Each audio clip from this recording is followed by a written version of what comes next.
My cat wants to participate in this one, so I'm gonna let her be with me.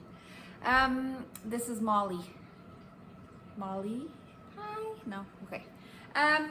Okay, so I had an astral projection / lucid dream last night. I'm gonna explain why I say it that way. This astral projection was not as successful as the one I shared 2-3 weeks ago. But as you know, I haven't astral projected in a while and I'm getting back into it. And contrary to what some other astral projectors may say out there, astral projection is not like riding a bike. You can lose it and you have to work hard for it. It's not an easy skill to gain or to maintain. And so if I'm trying right now to build my astral projection practice back up to what it used to be, well, that means that I have to work hard at it. And so last night I tried again with the same technique I used 3 weeks ago that was successful. And that's the thing I usually do, is I'm gonna use the same technique until it is not as efficient or until I think I could be better served with another technique. And so I went to bed, to me, early. It was 11:30. That's really early for me. And I set my alarm for 6 o'clock in the morning to wake up. I woke up, went to the bathroom, went back to bed, laid down on my back, and started meditating with the technique I was using. So first I meditate on my breath, and then start focusing on the rope technique. So you imagine you're pulling on the rope, it's pulling you towards your ceiling. And then when you get kind of like the sensations of, oh, something's about to happen, then you start to switch over to trying to visualize yourself from another perspective, like as if you're on your ceiling, looking down at yourself, laying down in your bed, like as if you're already separated from your physical body and looking at it from your astral body, from the ceiling in your bedroom. So I worked that technique for a long time. It took me almost 45 minutes before, probably more. I can't tell the exact time. I wasn't looking at my watch, but I went back to bed at 6:04. And I was up at 7:10, so it was somewhere after 45 minutes of practicing these techniques that I exited my body. So as last time, it was really difficult. It felt like my astral body was super sticky, like glue, glue separating from, like you glue two pieces of wood together. You're trying to separate them, and you see all these like things. That's how it felt trying to get out. It was really hard. And you know, sometimes in the past when I've been more successful at astral projection, I could just slip out like this, or just think about it and be like standing next to the bed all of a sudden. But now, because I'm getting back into it, it feels like my astral body is stuck in there. Maybe I'm not vibrating high enough, but it's stuck there. It's hard. I have to put a lot of effort. And when I say effort, that's really what it feels like. It feels like you're trying to do a sit-up and you have no abdominal muscles to do it. It's like, ugh, it's hard. It's super hard. So it was hard to get out. And because it was so hard, I was scared I was going to get pulled back in really quickly. So I decided not to just like float over to my kitchen like I did last time. I decided to just head for really fast away from my body. So I started to explode upwards towards like the space. That's something I don't know if people understand, is that in astral projection, your lucidity is not always 100% or 200%. Sometimes you're like extra lucid, like you're not even lucid like this here. But sometimes in astral projection, you'll have very low lucidity, almost like if you're in a dream. Sometimes you'll lose your lucidity, sometimes you'll gain it back, and so it fluctuates, especially when you're a beginner or when your vibrations are not high enough. And so that's what it was like. I had a lot of moments where I lost my lucidity and I had to gain it back. And then I'm going to tell you about a bit about the story of this astral projection. You're going to wonder, was this really astral projection? Was it a lucid dream? Was it even just a dream? And so I'll explain things after I've talked about the experience. So what happened is, after I, popped out of the ceiling, the roof, and upwards, I did call out clarity now, like you're supposed to. And I was hoping that was going to help with my lucidity. Plus, it was dark. It was really dark. This happened at night, but outside would have been lighter than what it felt like in the astral. It was really dark. And I did not gain any lucidity. My perception did not get better. And I actually kind of lost the lucidity. I clicked out or something. I was not there for a few moments. And then when I came back to, I was not lucid. It felt like a dream. I was, and here is like, I had many ins and outs, and even after it was over, I was trying to remember things, and it was hard to bring back the memory of the experience. So I'm going to tell you some things I think I pieced together in order, but maybe some of the details will be not so detailed. So I woke up in a dream. I didn't have the lucidity. Where was I at that moment? The first experience was, I was inside a home that had a kitchen that looked a lot like mine, but it wasn't my display. It was like the same cabinet, same color, same everything, but it was kind of smaller, wider or something. And when I saw that, I clicked. I'm like, oh, I'm probably in a dream or in an astral projection. And so, because I'm trying to work on my astral projection practice to hopefully see my deceased dog more often in the afterlife or whatever, wherever I could go see him with the use of astral projection, that's the first thing I thought. I'm like, I'm going to call out for my dog. So his name is Monsieur, and I called out for Monsieur, and I was hoping he'd show up, but he didn't. So it wasn't long after I called out for him that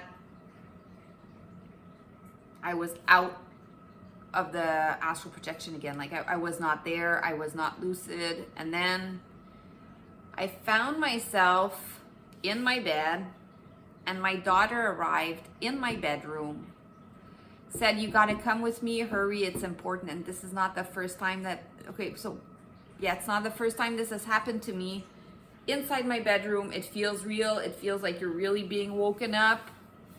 And so I got up, and I just followed her. We got in a car. We drove to like some place in the country. We arrived at a building. It looked like a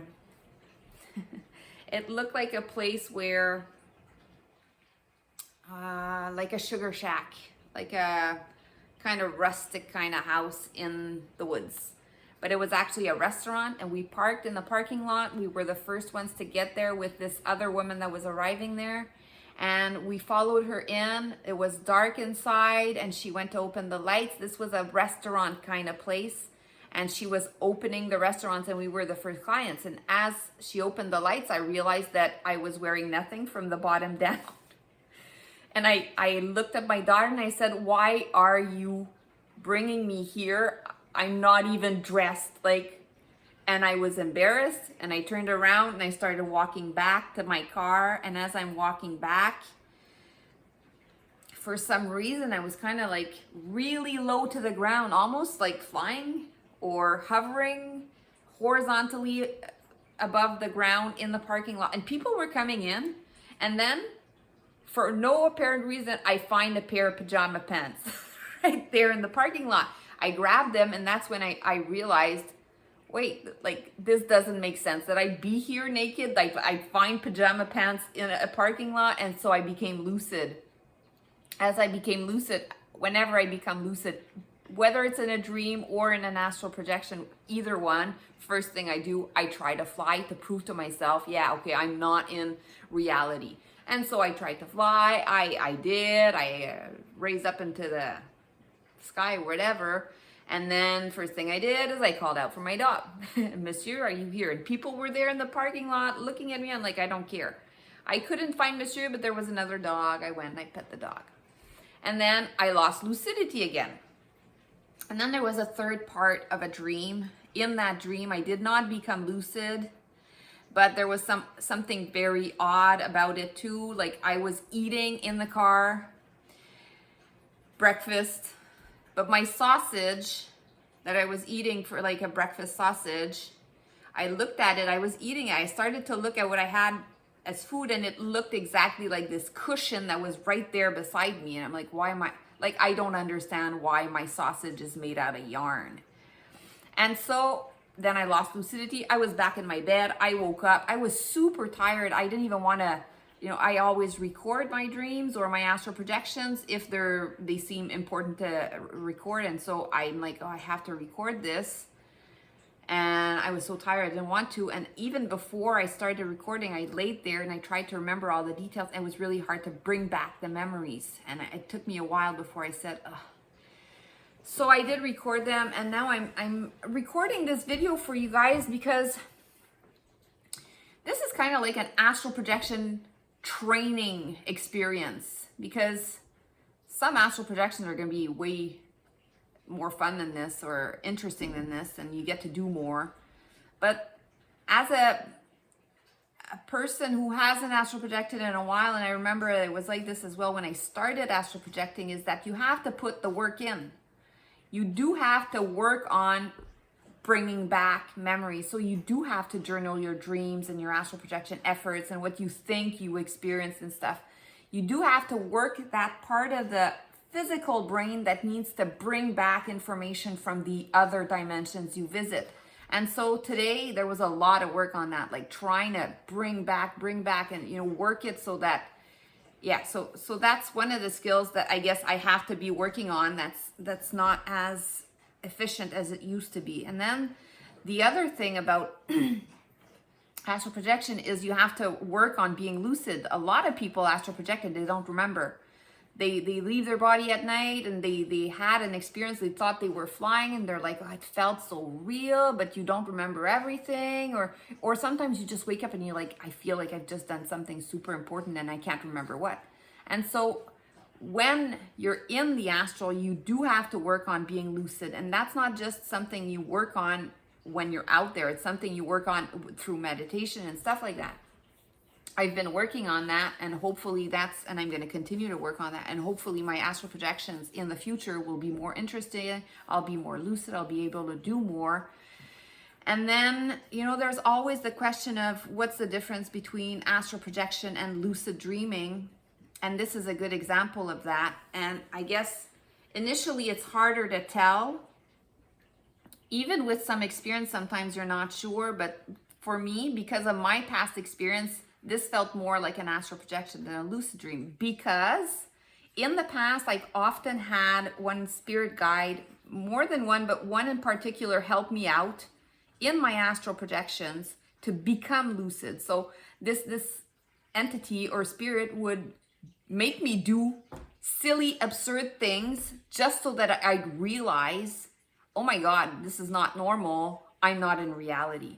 You know, once initially, like maybe the first 6 months I started astral projecting, I remember I was in my home, and this person with me inside my home in a dream was telling me, stack these chairs, like take this chair, stack it up against the wall, take all the chairs in your house and stack them so that they reach the ceiling, because I need you to climb up there.